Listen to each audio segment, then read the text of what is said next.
अस्सलाम वालेकुम, मैं हूं हुरैन फातिमा और आप देख रहे हैं हिमायती न्यूज HD चैनल। नजर डालते हैं आज की अहम खबरों पर। रोजनामा हिमायती न्यूज़ रिपोर्ट सैयद अमजद अली शाह। मौजूदा आलमी जंगी सूरत हाल पे तज्जिया। मुस्लिम ममालिक को इत्तेहाद और मोहतात हिकमत अमली की ज़रूरत। मौजूदा आलमी हालात और मशरिक़ वस्ता में बढ़ती हुई कशीदगी के तनाजुर में तज्जियाकारों ने खबरदार किया है कि दुनिया एक नाजुक दौर से गुजर रही है, जहाँ बड़ी ताकतों की पॉलिसियों और इलाकाई तनाज़ात के असरात पूरी दुनिया पर पड़ सकते हैं। कोलालमपुर मलेशिया से मसूला इत्तलात के मुताबिक मरूफ तजियाकार अहमद सत्तर कुरैशी ने अपने एक बयान में कहा कि मौजूदा हालात में बाज़ ताकतें खित्ते के ममालिक को एक दूसरे के खिलाफ इस्तेमाल करने की कोशिश कर रही हैं। उनका कहना था कि भारत अफगानिस्तान के जरिए पाकिस्तान को किसी मुमकिन तनाज़ा में शामिल करने की कोशिश कर सकता है, लिहाजा पाकिस्तान को इंतहाई मोहतात और दानिशमंदाना हिकमत अमली अख्तियार करना होगी। उन्होंने कहा कि पाकिस्तान का मौक़िफ़ वाज़ेह होना चाहिए कि वो खित्ते में अमन और इस्तेहकाम का ख़्वाह है और किसी भी किस्म की दहशतगर्दी या जारहियत का हिमायत नहीं करता। उनके मुताबिक मुस्लिम ममालिक को बाहमी इत्तेहाद और बर्दारी का मुज़ाहरा करते हुए ऐसे इक़दामात से गुरेज करना चाहिए जो खित्ते में मज़ीद कशीदगी का सबब बने। अहमद सत्तर कुरैशी ने यह भी कहा कि बाज़ क़ुव्वतें मुस्लिम ममालिक के दरमियान इख्तिलाफ़ात पैदा करने की कोशिश कर सकती हैं ताकि खित्ते को अदम इस्तेहकाम का शिकार किया जा सके।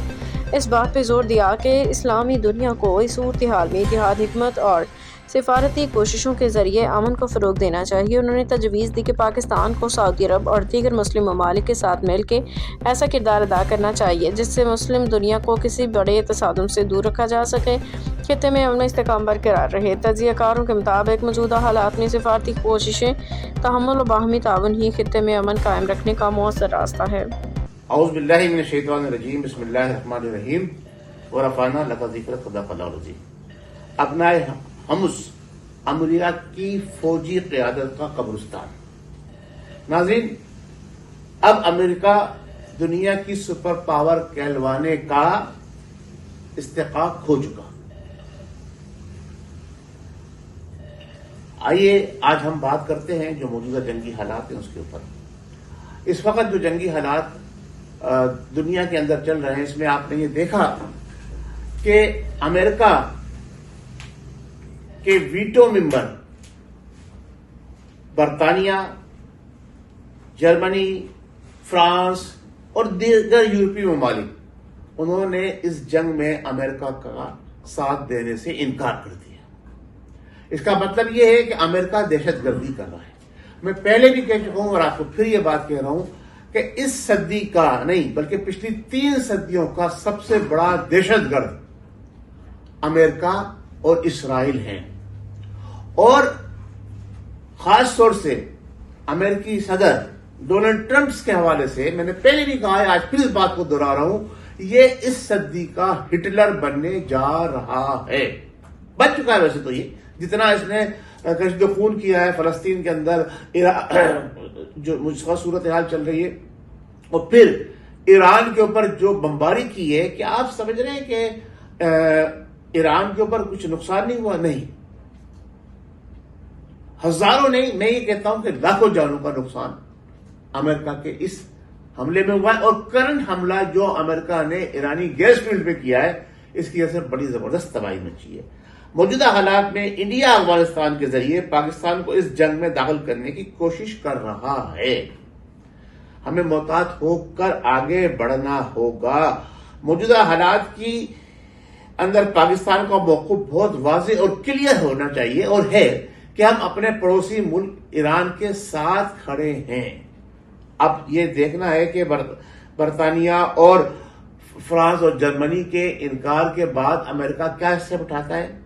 क्या अमेरिका इस जंग को तीसरी आलमी जंग के बदलने में अहम किरदार अदा करता नजर आ रहा है? जी हां, मुझे कुछ ऐसा ही लग रहा है। लिहाजा एक बार फिर हमें यह देखना होगा कि वो इस्लामी कुव्वतें कतर, कतर और बहरीन और खास तौर से UAE, वो अपना इस्लामी ब्लॉक छोड़कर अमेरिका की सपोर्ट कर रहे हैं। उन्हें अभी भी उम्मीद है कि यहूद व नसारा मुसलमानों के दोस्त हो सकते हैं, जबकि कुरान, अल्लाह का रसूल इस बात को वाज़ेह तौर पर बता चुका है कि यहूद व नसारा मुसलमानों को दुश्मन हैं, खुले दुश्मन हैं। اور بحرین اور خاص طور سے UAE، وہ اپنا اسلامی بلاک چھوڑ کر امریکہ کی سپورٹ کر رہے ہیں. انہیں ابھی بھی امید ہے کہ یہود و نصارہ مسلمانوں کے دوست ہو سکتے ہیں، جبکہ قرآن، اللہ کا رسول اس بات کو واضح طور پر بتا چکا ہے کہ یہود و نصارہ مسلمانوں کو دشمن ہیں، کھلے دشمن ہیں.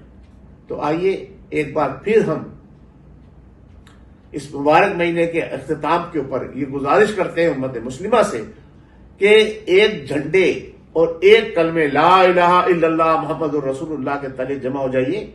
ہماری بقا اسی میں ہے. امریکہ نے بڑی کوشش کی ہے کہ اس جنگ کو جو ہے وہ ایک نام دے دے. کیا نام دے دے؟ کہ یہ جنگ جو ہے مسلم دنیا اور یہود و نصارہ کے درمیان ہے، لیکن ایسا ہو نہیں سکا اس لیے کہ یورپی یونین نے اس کا ساتھ چھوڑ دیا. تو لہذا اب ہم مسلمانوں کو بھی چاہیے کہ ہم کم سے کم یہود و نصارہ سے ہی سبق حاصل کریں کہ وہ سچ کو سچ کہہ رہے ہیں، غلط کو غلط کہہ رہے ہیں، اور وہ حق کے ساتھ کھڑے ہیں، مظلوم کے ساتھ کھڑے ہیں. انہوں نے ایران کے ساتھ جنگ کرنے سے انکار کر دیا. ترکی کا دوغلا رول یہاں نظر آ رہا ہے، ایران کا اللہ بہتر جانتا ہے. بہت شکریہ. میں اپنے سب سالار فیلڈ مارشل عاصم منیر سے ایک بار پھر گزارش کروں گا، اور صدر پاکستان اور وزیر اعظم پاکستان سے، کہ خدا را اس جنگ کو بہت سیریس لیں اور پاکستان کی حکمت عملی افغانستان اور اپنے تمام نیبرز کے ساتھ وہ ہونی چاہیے کہ جس میں پاکستان مستحکم رہے. پاکستان زندہ باد، پاک فوج زندہ باد. مزید اپڈیٹس کے لیے دیکھتے رہیں حمایتی نیوز HD چینل.